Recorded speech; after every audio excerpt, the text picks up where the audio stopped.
இன்றைக்கி வீடியோவில் பரங்கிக்காய் பிரட்டல் தான் பார்க்க போகிறோம். பரங்கிக்காய் குறிப்பாக வந்து பார்த்திங்கன்னா தமிழகத்தில் வந்து சாம்பார்லேயும் கூட்டாகவும் பயன்படுத்தப்படுகிறது. அது மட்டும் இல்லாமல் பரங்கிக்காய்க்கு சர்க்கரை பூசணி அப்படின்னு சொல்கிற இன்னொரு பேரும் இருக்குது. இன்றைக்கி பார்க்க போகிறது வந்து பார்த்திங்கன்னா இந்த சர்க்கரை பூசணியை, அதாவது பரங்கிக்காயை எப்படி வந்து பிரட்டல் செய்ய போகிறாங்க, எந்த மெத்தடில் செய்ய போகிறாங்க அப்படின்னு தான் நம்ம பார்க்க போகிறோம். இதில் வந்து பார்த்திங்கன்னா பரங்கிக்காயில் நிறைய மருத்துவ குணங்கள் இருக்கிறதா ஆராய்ச்சி முடிவுகள் சொல்லுது.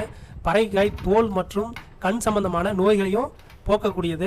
அது மட்டும் இல்லாமல் பித்தப்பை சிறுநீரக பிரச்சனைக்கு மருந்தாகவும் பயன்படுகிறதா சித்த மருத்துவம் கூறுகிறது. அதே போல் பரங்கிக்காயில் வந்து பார்த்திங்கன்னா விட்டமினும் துத்தநாகமும் நிறைந்து காணப்படுகிறது. அது மட்டும் இல்லாமல் பரங்கிக்காயில் பெக்டின் அப்படின்னு சொல்கிற ஒரு வேதிப்பொருள் இருக்கிறது. இந்த வேதிப்பொருள் வந்து பார்த்திங்கன்னா நம்ம ரத்தத்தில் உருவாகக்கூடிய கொழுப்பு பொருளை கரைக்கக்கூடியது. இதனால் வந்து பார்த்திங்கன்னா மாரடைப்பை தடுக்கலாம் அப்படின்னு சொல்கிறது ஆராய்ச்சி முடிவு. சரி, பரங்கிக்காய் பிரட்டல் செய்முறையை நம்ம பார்க்கலாம். வீட்லேயும் செஞ்சு பாருங்கள். ஒரு பரங்கிக்காய் எடுத்து அது மேலே இருக்கிற தோல்லாம் சீவிட்டு அழகாக சின்ன சின்ன பீஸா போட்டு அதுக்கு தேவையான உப்பு, எண்ணெய், கொஞ்சமாக கடுகு.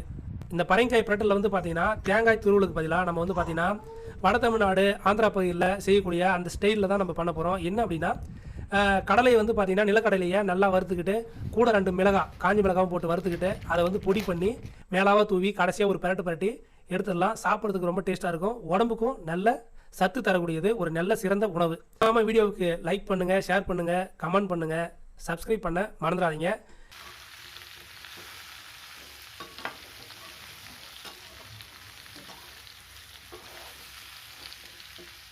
அப்போ போட்டு இறக்கிடுவாங்க. அது இன்னும் நல்லா டேஸ்ட்டாக இருக்கும். அப்புறம் இப்போ பூச்சிங்க போட்டாச்சு. இது நல்லா வதக்க வேண்டியதான். வதக்கிட்டு கொஞ்சமாக உப்பு சேர்த்துக்கிட்டு கூட கொஞ்சமாக தண்ணி சேர்த்துக்கணும். அவ்வளோதான்.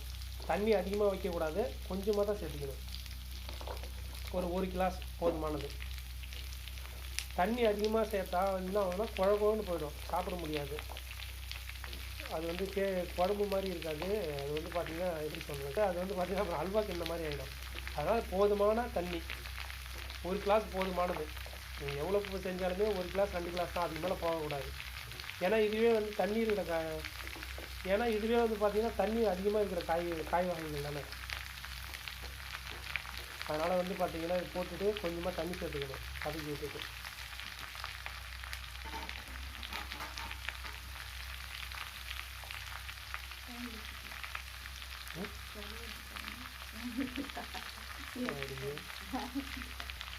இந்த மாதிரி பூசணிக்காய் செய்கிறது வந்து பார்த்திங்கன்னா பூசணிக்காய், காஞ்சி மிளகாய், கடுகு சீரகம் தான், வேறு எதுவுமே வேண்டாம். அப்படியே வானலில் வைக்கிறோம், போட்டு வதக்குறோம். கடைசியாக வந்து பார்த்திங்கன்னா நிலக்கடலை பயிர் வந்து வறுத்தது. நிலக்கடலை வறுத்த பயிர் வந்து பார்த்திங்கன்னா மிக்சியில் போட்டு அடித்து கூட கொஞ்சம் காஞ்சி மிளகாய் சேர்த்து அப்படியே போட்டு இறக்க வேண்டியதான். நல்லா டேஸ்ட்டாக இருக்கும் சாப்பிட்றது.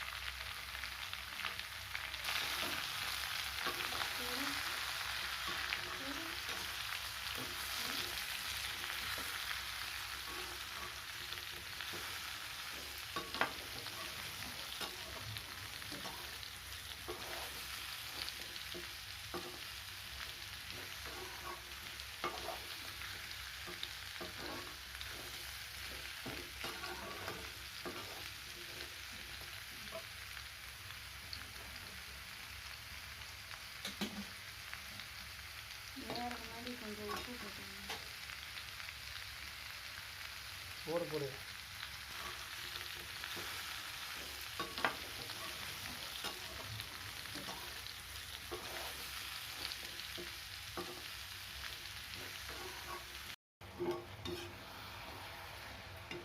சூப்பராக இருக்குங்க.